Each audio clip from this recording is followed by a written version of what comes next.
Tell me a little bit about how's life without Facebook. It's quite nice, actually. Yeah. I mean, my wife is on Facebook. Okay.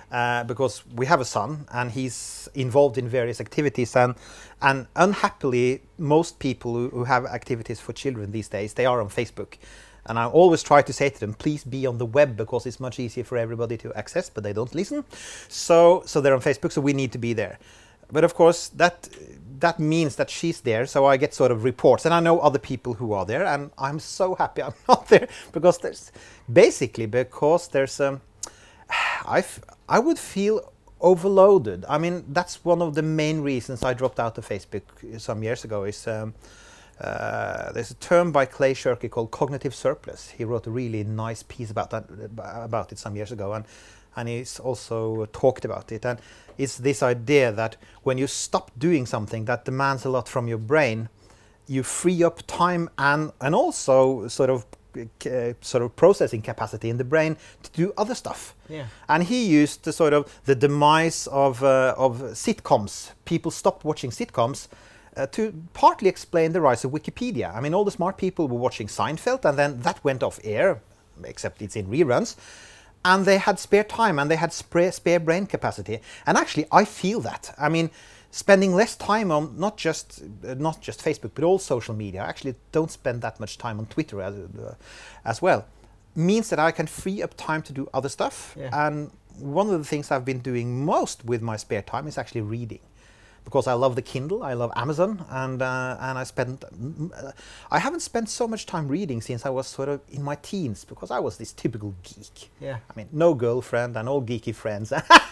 Didn't have a computer because it was back in the 70s, but yeah, I spent a lot of time reading. Yeah. Let's go back to your Kindle. Do you spend more time reading books on the Kindle than actually reading articles online? Or do you have like a big pile of articles I as well? do that now, yeah. And that also is connected with both my lecturing and my writing. Yeah. I've discovered that there are a lot of good articles online, but they very often are sort of shortened or abbreviated forms of books. Yeah. So it's very often it's sort of like Malcolm Gladwell writes a piece and it's really just a chapter from his book. Yeah. A lot of authors do that. A lot of authors that's much better than Malcolm Gladwell. And so I've discovered because I have more time, I go directly to the source. I read the whole book. And it's been a tremendous sort of advantage for me, because it means that I get a lot of knowledge about important stuff, but also weird stuff. I got a lot of anecdotes, which is very good when you lecture. Yeah. Ideas for things I would like to write. And people sometimes ask me, they say, you know all these weird things, how do you know them? And I say, I read a lot. Basically, I read a lot, and I read a lot of books. Because there are so much stuff in books that is still not online. Many authors save the best part for the book because that's what they make money on. Yeah, true. But would you? How do you go about when you're finding your books? How do you find your next book? Ah, yeah. Decide if you're actually gonna read the whole book or just? Oh, that's a good question. I used to rely quite a lot on Amazon's recommendation engine. Yeah. Not so much in the later years, because after we got the Kindle doesn't really have a policy for separating the various users. We sort of have a family Kindle, so we have several Kindles, and my wife reads on one, and I read on the other. And of course, because we all share the same account, yeah. that it completely screws up. Yeah, it screws up completely recommendations. So that it's not that useful to me anymore. Yeah. So Amazon, please do like Netflix. I mean, yes. Create separate accounts. And even Netflix took far too long. I mean, kids use them. And of course, the separate accounts on Netflix are incredibly useful to our family now. Yeah. So yes, please, Amazon, do that. Yeah, I agree. So I'm actually a lot of the book tips I get today, I used to get some from Twitter, but Twitter isn't as good as it used to be for those kinds of stuff.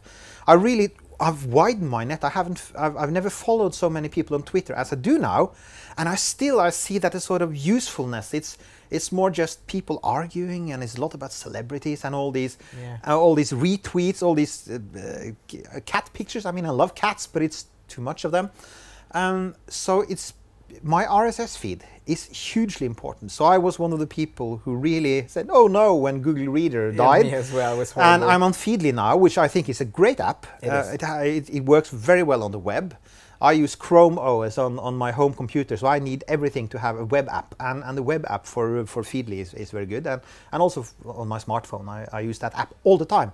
I get so many book tips from bloggers I like and respect and follow, and that's my main source now. Okay, cool. You mentioned that you're kind of, was kind of a gadget geek and a tech geek. Yeah, oh yeah, always been. Yeah. Yeah. What's it like to be a tech geek or a gadget geek these days? Oh, the only problem is I wish I was born 35 years later than I was. Yeah. Really, because I remember growing up in an age where there really weren't any gadgets, and if you wanted to mess around with electronics, you had to buy some really crappy kits, or like we did, we raided old cars, so we took out the electronics of cars and we took old radios and tried to build stuff from that. But it was really, this was back in the sort of the old computer club days when Steve and Steve were hanging around and trying to sell their really primitive computer. Yeah. So it took quite some time for me to sort of get into computers because they were so expensive and I didn't find them very useful. But today, of course, it's heaven, it's nirvana. You have so many cool things and of course you're always looking for the sort of the next really cool, interesting gadget. What's your next? I actually think, and that just shows how out of the mainstream I am, the Surface 3, the Surface Pro 3. I've tried it and it's really, really interesting. I mean, I tried it last month. Okay. And firstly, it is like, it has the same, it's bigger than the old iPad, the original iPad. Yeah. Has about the same weight. It's really like so weight-wise, it's like an older tablet. Of course, all the new ones are lighter, but they can do so much less. And I actually stopped using tablets. I've got tablets, we had many tablets, but we've just giving them to our son and phasing them out simply because they're not powerful enough. I'm always bumping into when I'm trying to, for instance, do some type of editing, word processing. I'm always sort of having to install a special app to do something, and it really doesn't. So I'm dissatisfied with what these 10.1-inch tablets can do. And then I found a 12-inch tablet, which really is a complete computer. And it does everything a proper computer can do. It is a proper computer. Yes. And I really like that. Also the clip-on keyboard, because I'm a writer at heart, so I've never really liked the sort of keyboard solutions you find for tablets. Yeah. I don't think they're good enough, but this really looks... so I'm probably going to go for the Surface. Cool. Yeah. Interesting. What do you think about wearables like Android Wear and Google Glass and stuff like that? Well, I think it's interesting. I mean, Android Google Glass, I've never thought of it as a mainstream product. I just didn't. No. I thought of it as an interesting platform for trying out wearables, and as such, it's been a success. I mean, people really talk a lot about this product. It's like the Tesla. I mean, not many people actually own a Tesla car, but it's really, there's a lot of buzz. Yeah. I think it will be important. I think it will. I think the main point of wearables is that we're not heading towards the market we saw a few years ago with the sort of this changes everything, one gadget to do everything. Yeah. I've never believed in it for market reasons, because I never really believed that Apple just wanted to sell us one gadget. They want to sell us heaps of gadgets. So it never made sense. And we see now that it's not the future we're heading for. We're heading for a future with lots of stuff around us. Today I read a really interesting piece about how the Internet of Things, I mean, the fact that we might be surrounded by stuff which communicates via Wi-Fi in just 5 to 10 years' time, all kinds of stuff, just got a really huge boost. There's an American research group they've discovered a way to make powerless Wi-Fi. That is, you don't, because what people were saying is, oh, you need to recharge all this stuff. That won't work. You won't sort of have smart containers, smart boxes, smart cereal boxes, because you need a battery, and it will be a huge environmental problem with millions, billions of new batteries. Well, now they've found a way to use Wi-Fi without a battery. Oh. In which they sort of reflect signals, and they also absorb a bit of the energy from the radio waves. So they're actually able to send useful information from something which doesn't have a battery and hardly has a processor, just a very primitive processor. That's so super cool. that's a huge step forwards, because I always thought with the Internet of Things, I thought, what about all the batteries? What about all the recharging? I mean, it's such a frustration now. Yes. We have 15 gadgets, and always when we go out somewhere, have we recharged? Yeah. And then we should have hundreds more? No way. But True. perhaps they won't. Actually, when I'm traveling, I usually decide where to eat and sit based on power outlets. I agree completely. And actually, when I got my phone, I have the Samsung S4. Yeah. One of the things that really convinced me is that compared to most other phones, is that it has a replaceable battery. It's very easy to just pop off the back lid and put in a new battery. And then you're from 0 to 100% in 15, 20 seconds. Yeah. That's really useful. I've been on so many airports, especially when you're in a small town in somewhere and there's just one plane heading home. And the airport's full, and almost everybody's a business traveler. Yes. And I all see these people with sort of their iPhones and HTCs, and they're almost empty. Yeah. And I just pop out my spare battery and there I go. That's cool. That's really cool. That's a real issue, and it will continue to be an issue. So everything that can sort of reduce that problem. That's of course one of the reasons I love the Kindle, because it has weeks of battery. So it's sort of, oh yes, I forgot to charge it last month. Perhaps I need to do it now. Yeah, I agree. It's the battery is amazing. But with all these gadgets, you wrote a couple of, I think, months ago now about minimalism and your exploration around that. Yeah, I think that's interesting. As I said, I phased out most social media. I phased out tablets. Yeah. And when I had some problems, I bought a really funky computer which never served me very well. Hewlett-Packard, by the way. and I thought, okay, I want to try something completely new. I've used all kinds of operating systems, tried everything, and I became interested in Chrome OS, which is in principle is just the Chrome browser. Yeah. In practice, it's more than that. There's actually a bit of Linux under there, but it's very small. Yeah. The interesting thing about it is that it's very, very cheap. I mean, you can buy a Chrome box, which is basically just, it's not much bigger than the latest model is not much bigger than an Apple TV, a small black box. Yeah. And you plug everything into it, and it starts up very fast, and you work in the cloud. As long as you have internet, you can do everything, and actually you can do a lot offline as well, for instance, editing and word processing. But the really cool thing is that it's very cheap. It's like in the US, it's $199 and even cheaper for a laptop or a desktop. That's crazy. That's crazy. So of course it's become very popular in school. So it's the only part of the only laptop aside from Apple who's growing. I mean, it's still Google are actually selling quite a lot of these. I just ordered my first one. Yeah, and it's interesting to mess around, because when you look at it, you think, I think there's something here, and it's all ties again with. We're being overloaded. We have too many gadgets. We have too many things to charge. We have too much software.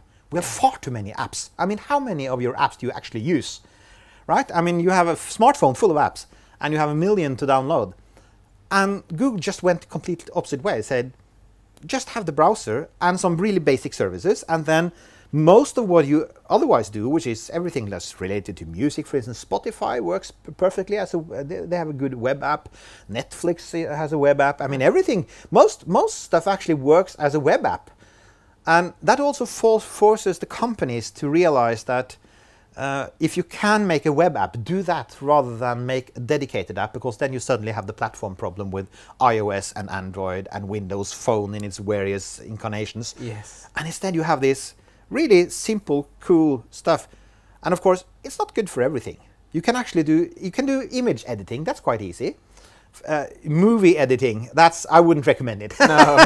It's impossible in principle to actually upload complete movies on the web and just do everything in the browser. But I tried it and it crashed quite spectacularly. But that's But even so, I think Google is onto many smart things. I mean, it's an interesting company because they do these weird things, throw spaghetti on the wall, and some of it sticks. I'm not sure if Chrome OS as it is today will stick, but on the other hand, if you only pay like $199 or 2,000 kroners in Norway For my last computer, I paid 1,700 kroner, and it's brilliantly, and it's completely silent. Yeah. So I like that, because most computers actually start whining after a while. Yeah. So why not try it? Yeah. It's worth the try, and if you don't like it, you can always install Linux on it, and you can use it as a server or whatever. I mean, it's still very usable. Cool. But back to the minimalism part of it. Yeah. So you're saying we have too many gadgets, we have too many... I have too many gadgets. I actually won't speak for other people. I know, for instance, that younger people are able to handle this. This might be related to the fact that I'm getting close to 50. Very close. By the time this airs, I might be 50. Wow. Anyway, and yeah, I actually see that you have to make some priorities. Yeah. And that's just simply, I mean, I still feel that my brain is on top. But I perhaps with age comes sort of a more reflection around what we actually spend time on. Yeah. And I've just come to the conclusion that a lot of the things we spend time on is actually not worth it. Arguing with people on the web. I spent a lot of time doing that, especially back here. I was on on Usenet. I mean, so in the old days, I argued on the web for 20 years, and these days I just try to stop myself. Yeah.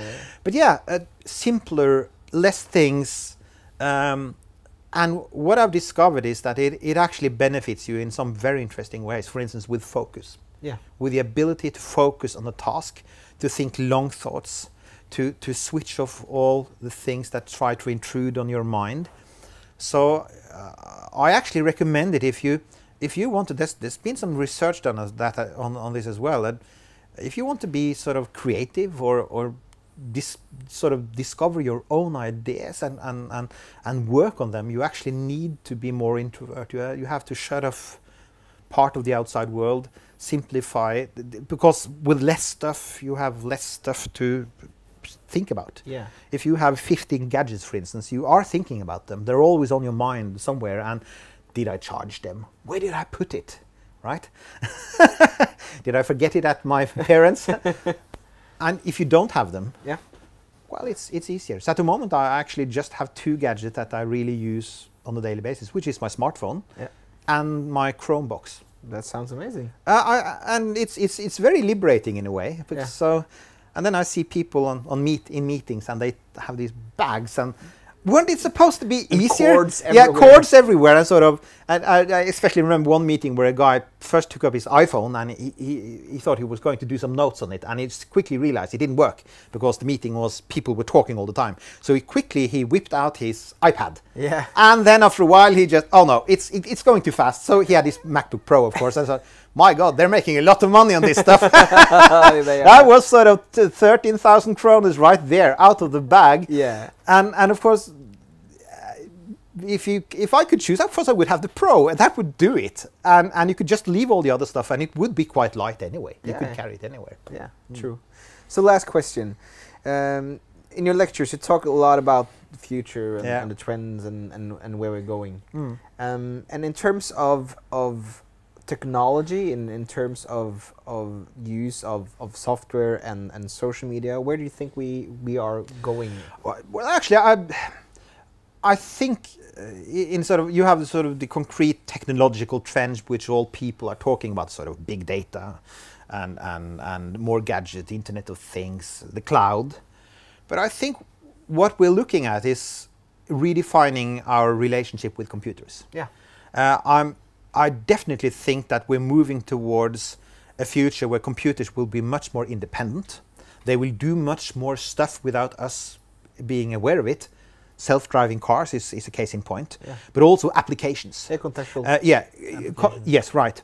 And we'll see many more applications actually doing most of their operations without us even ask them to do it, because for all, I mean, an iPhone is a very advanced piece of equipment, but it still harkens back to the first computers where you have to press something to elicit an action. Yeah. It's still a responsive interface. Yeah. And non-responsive interfaces, computers that think for you, that not just recommend for you, but actually act on your behalf. I think that's going to be big, because up until now we haven't had the capacity, we haven't had the bandwidth or the processors, and definitely not the software. Yeah. But we're beginning to see stuff now. With Google Now and with Google Now, and again with the Google Car, and with different kinds of automation. Of course, all monitoring software, home monitoring, smart thermostats, health applications that monitor you wherever you go.